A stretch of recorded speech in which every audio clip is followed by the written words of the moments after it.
Hi all எல்லாரும் எப்படி இருக்கீங்க? எல்லாரும் நல்லா இருக்கீங்கன்னு நினைக்கிறேன். இன்னைக்கு நான் ஒரு யூஸ்ஃபுல்லான வீடியோ தான் ஷேர் பண்ணியிருக்கேன். இது வந்து எக்லெஸ்ல 1 கேஜி சாக்கோ ட்ரஃபிள் கேக், அதுவும் 2 டயர்ல பண்ணியிருக்கேன். இதில் நான் என்னெல்லாம் எக்ஸ்பீரியன்ஸ் பண்ணேன், ஸோ எப்படியெல்லாம் பண்ணணும் அப்படின்றத ஷேர் பண்ணியிருக்கேன். உங்களுக்கு பிடிச்சிருந்தா மறக்காமல் லைக் பண்ணி ஷேர் பண்ணுங்கள், சப்ஸ்கிரைபும் பண்ணுங்கள். உங்களுக்கு தெரிஞ்ச ஹோம் பேக்கர்ஸ்க்கெல்லாம் வந்து இதை ஷேர் பண்ணுங்கள். கண்டிப்பாக உங்களுக்கு யூஸ்ஃபுல்லாக இருக்கும். உங்களுக்கு ஏதாவது டீட்டெயில்ஸ் தெரிஞ்சாலும் எனக்கு கீழே கமெண்ட்டில் சொல்லுங்கள், நானும் அதை ஃபாலோ பண்ணிக்கிறேன். ஜூலை 4 தான் பாப்பாவோட பர்த்டே. அதுக்கு முந்தின நாள் நைட்டே வந்து கேக்கோட ஸ்பான்ச்லாம் ரெடி பண்ணிட்டேன்.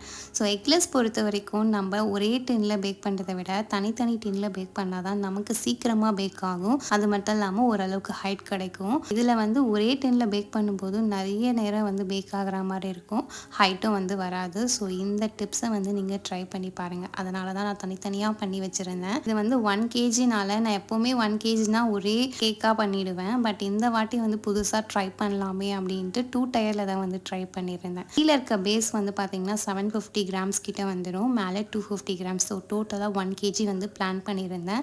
இதில் எனக்கு வந்து இது வரைக்கும் பண்ணாத விஷயம் என்னன்னு பார்த்தீங்கன்னா, இது வரைக்கும் நான் சாக்கோ ட்ரஃபிள் கேக் ட்ரை பண்ணது கிடையாது, அதுவும் ப்ரீமியமாக ட்ரை பண்ணது கிடையாது. ரெண்டாவது விஷயம் வந்து 2 டயர்னாலே வந்து ஸ்டாக் பண்ண தெரியாது. ஸோ இந்த 2 விஷயத்துக்காகவே நம்ம இதை பாப்பா பர்த்டேயில் வந்து ட்ரை பண்ணி பார்க்கலாம் அப்படின்னு சொல்லி தான் பண்ணது. பண்ணும்போது கொஞ்சம் பயமாக தான் இருந்துச்சு, பட் எப்படியோ பண்ணிட்டேன், பர்ஃபெக்டாக வந்துருச்சு. ஸோ எப்பவும் போல் கேக்கெல்லாம் ஸ்லைஸாக கட் பண்ணி அதை வந்து கிளிங் ரேப் பண்ணிவிட்டு அந்த டின்லேயே போட்டு ஃப்ரிட்ஜில் ஸ்டோர் பண்ணிட்டேன். ஸோ இந்த மாதிரி ஸ்டோர் பண்ணுறது வந்து பார்த்திங்கன்னா கிட்டத்தட்ட ஒரு 3 டேஸ் 2 டேஸ் கிட்டே வந்து ஸ்டோர் பண்ணிக்கலாம். பட் நம்ம என்னைக்கு வந்து கேக்கை வந்து மற்றவங்களுக்கு கொடுக்குறோமோ இல்லை வந்து வீட்டில் கட் பண்ணுறோமோ அதுக்கு முந்தின நாள் நைட் பண்ணால் ரொம்பவே சூப்பராக இருக்கும், டேஸ்ட்டும் வந்து நல்லாயிருக்கும். 2 டேஸ் 3 டேஸ் ஆகும்போது டேஸ்ட்டு வந்து டிஃபர் ஆகிறதுக்கு நிறையவே சான்ஸ் இருக்குது. ஸோ நம்ம வந்து எந்த ஒரு கேக் ஜொல்லும் யூஸ் பண்ணாமல் ஹோம்மேடாக பண்ணும்போது கேக்கோட ஷெல்ஃப் லைஃப் வந்து கம்மி தான். ஸோ அதனால் வந்து பார்த்து பண்ணுறது எப்போவுமே நல்லது. கேக்கெல்லாம் கட் பண்ணி ஃப்ரிட்ஜில் ஸ்டோர் பண்ணியாச்சு. அடுத்து சாக்கோ ட்ரஃபிளுக்கு ரொம்பவே முக்கியமானது கனாஷ் தான். ஸோ அதை தான் ரெடி பண்ணேன். இந்த கனாஷ் பொறுத்த வரைக்கும் ஃபர்ஸ்ட் டேவே ரெடி பண்ணிவிட்டு நெக்ஸ்ட் டே எடுத்து பண்ணும்போது செம்ம சூப்பராக இருக்கும். நீங்கள் ட்ரை பண்ணி பாருங்கள். இந்த கனாஷ் வந்து விப்பிங் க்ரீமில் பண்ணுறதை விட ஃப்ரெஷ் க்ரீமில் பண்ணால் இந்த சாக்கோ ட்ரஃபிளுக்கு நல்லாவே இருக்கும். இதுவே ப்ரௌனியில் வந்து ஃப்ரெஷ் க்ரீம் யூஸ் பண்ண மாட்டேன், விப்பிங் க்ரீம் தான் யூஸ் பண்ணுவேன். அப்போ தான் ஓரளவுக்கு ஷெல்ஃப் லைஃப் வர மாதிரி எனக்கு இருந்துச்சு. அதனால் வந்து விப்பிங் க்ரீம் யூஸ் பண்ண ஆரம்பிச்சிட்டேன். பட் கேக்கில் யூஸ் பண்ணும்போது சாக்கோ ட்ரஃபிள்க்குலாம் வந்து ஃப்ரெஷ் க்ரீம் யூஸ் பண்ணிங்கன்னா நல்லா சூப்பராக இருக்கும், ரிச் டேஸ்ட்டில் இருக்கும். கனாஷ் ரெடி பண்ணிவிட்டு ஃப்ரிட்ஜில் ஸ்டோர் பண்ணிட்டேன். நெக்ஸ்ட் டே எடுத்தால் கல் மாதிரி இருந்தது. அதனால் டபுள் பாயிலிங் மெத்தடில் வந்து லைட்டாக ஹீட் பண்ணிவிட்டு நல்லா பீட்ரு வச்சு பீட் பண்ணிட்டேன். அதுக்கப்புறம் தான் பைப்பிங் பேக் மாற்றினேன். நல்லா க்ரீமி டெக்ஸ்சரில் வந்துடுச்சு. இந்த கேக்குக்கு தேவையான அளவுக்கு பார்த்தீங்கன்னா விப்பிங் க்ரீம் 1 கப் எடுத்துருந்தேன், அதுவும் மெஷர் பண்ணி தான் எடுத்துருந்தேன். ஸோ அதுவே கொஞ்சம் எனக்கு அதிகமாக இருந்த மாதிரி இருந்துச்சு. நீங்கள் பிகினராக இருந்தீங்க அப்படின்னா இந்த கப் எடுக்கிற க்ரீம் கூட பத்தவே பத்தாது, அந்தளவுக்கு நம்ம நிறைய க்ரீம் யூஸ் பண்ணுவோம். ப்ராக்டிஸ் மேக் அ மேன் பர்ஃபெக்ட்னுவாங்க, அது இந்த கேக்கில் வந்து பார்த்தீங்கன்னா கண்டிப்பாக வந்து பொருந்தும். ஸோ ப்ராக்டிஸ் பண்ண தான் நமக்கு எல்லாமே கரெக்டாக வருமே. ஸோ நீங்களும் அந்த மாதிரி ட்ரை பண்ணுங்கள், வரலன்ட்டு வந்து ஃபீல் பண்ணாதீங்க, சோர்ந்தும் போயிடாதீங்க. என்றைக்குமே ப்ராக்டிஸ் வந்து கண்டிப்பாக டெஃபினட்டாக வந்து பின்னாடி நமக்கு ஃப்யூச்சரில் வந்து கை கொடுக்கும். கனாஷுக்கும் சுகர் சிரப்புக்கும் சேம் ரேஷியோ தான்.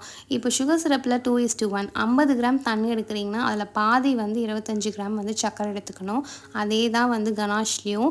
ஸோ 50 கிராம் சாக்லேட் எடுக்கிறீங்க அப்படின்னா அதில் 25 கிராம் விப்பிங் க்ரீம் இருக்கணும். ஸோ இந்த மாதிரி பண்ணி பாருங்கள், கரெக்டாக சூப்பராக இருக்கும். ஆல்ரெடி இதெல்லாம் பண்ணி ஃப்ரிட்ஜில் ஸ்டோர் பண்ணிட்டேன் ஃபர்ஸ்ட் டேவே. ஸோ நெக்ஸ்ட் டே பண்ணும்போது நமக்கு ரொம்பவே ஈஸியாக இருக்கும். இப்போவும் போல் ஸ்பான்ச் வச்சுட்டு சுகர் சிரப்பில் சோக் பண்ணிவிட்டு மேலே வந்து நம்ம ரெடி பண்ண கனாஷு, அதுக்கப்புறம் நீங்கள் உங்களுக்கு தேவைப்பட்டால் வந்து சாக்கோ சிப்ஸ்லாம் கூட ஆட் பண்ணிக்கலாம். அதுக்கப்புறம் திருப்பி அகெயின் ஸ்பான்ச்சு, திருப்பி சுகர் சிரப் போட்டுட்டு திருப்பி வந்து நம்மளோட கனாஷு. ஸோ இந்த மாதிரி 3 லேயர்ஸ் அடிக்கிட்டு அவுட்டரில் வந்து விப்பிங் க்ரீம் அப்ளை பண்ணியிருந்தேன். இதுக்கும் வெளியே கனாஷ் அப்ளை பண்ணோம், ரொம்பவே கஷ்டமாக இருந்துச்சு உள்ளே பண்ணும்போதே. அதனால் வேணான்னு சொல்லிட்டு விப்பிங் க்ரீமுக்கு மாற்றிட்டேன். இதை வந்து க்ரம் கோட்லாம் ஃபினிஷ் பண்ணிவிட்டு 20 மினிட்ஸ் வந்து ஃப்ரிட்ஜில் ஸ்டோர் பண்ணிட்டேன். அடுத்தது 250 கிராம்ஸ்க்கும் வந்து க்ரம் கோட் ஃபினிஷ் பண்ணி அதையும் 20 மினிட்ஸ் வச்சுட்டு அதுக்கப்புறமா தான் வந்து மெயின் கோட்டிங்கே வந்து நான் ஸ்டார்ட் பண்ணேன். க்ரம் கோட் முடிச்சுட்டு உடனே வந்து மெயின் கோட் பண்ணுறது எனக்கு வரவே இல்லை. ஸோ அதனால் 20 மினிட்ஸ் கேப் விட்டு தான் நான் பண்ணுவேன். உங்களுக்கு எப்படின்னு கீழே கமெண்ட்டில் சொல்லுங்கள். ஐசிங் பொறுத்த வரைக்கும் எனக்கு சுத்தமாகவே வராது, எல்லாமே பண்ணிவிடுவேன், ஆனால் ஐசிங்கில் ஸ்டக் ஆகி நின்றுடுவேன். கண்டினியூஸாக கேக் பண்ணோம் அப்படின்னா நமக்கு ஈஸியாகவே ஐசிங் வந்துடும். பட் நான் எப்பயாவது தான் முன்னெல்லாம் பண்ணிகிட்டு இருந்தேன். இப்போ ஆர்டர் கிடைக்கிறனால அப்பப்போ பண்ணுறதுனால ஓரளவுக்கு இப்போ எனக்கு ஐசிங் பண்ண வந்துருச்சு. நெக்ஸ்ட்டு முக்கியமானது ஸ்டாக்கிங் தான். ஸ்டாக்கிங் பொறுத்த வரைக்கும் எனக்கு ரொம்ப பயமாக இருந்துச்சு. வீடியோலாம் ரெஃபர் பண்ணி தான் நான் ஸ்டார்ட் பண்ணேனே. ஸோ டிக்காக் யூஸ் பண்ணுற ஸ்டிக்கு தான் என் வீட்டில் இருந்தது. ஸோ அதை வந்து மெஷர் பண்ணிவிட்டு கத்திரிக்கோலில் வச்சு கட் பண்ணிவிட்டு எல்லாமே வந்து ஸ்டாக் பண்ணிட்டேன். இதுவே வெளியே கொடுக்குறோம் அப்படின்னா டவல்ஸ் யூஸ் பண்ணுறது நல்லது. கேக் அதுக்கப்புறம் டெக்கரேஷன்லாம் பண்ணிவிட்டேன். அந்த வீடியோலாம் மிஸ் ஆகிடுச்சு. அதேமாதிரி ரெசிப்பியும் வந்து ஷேர் பண்ணியிருக்க மாட்டேன். உங்களுக்கு வேணும் அப்படின்னா கீழே கமெண்ட்டில் சொல்லுங்கள். கண்டிப்பாக வந்து நான் ஷேர் பண்ணுறேன். நெக்ஸ்ட்டு என்ன வீடியோலாம் போடலானோ அதையும் சொல்லுங்கள். கண்டிப்பாக வந்து அடுத்தடுத்த வீடியோவாக போட ட்ரை பண்ணுறேன். உங்களுக்கு ஏதாவது டவுட்ஸ் இருந்தாலும் கமெண்ட்டில் சொல்லுங்கள். பாய்.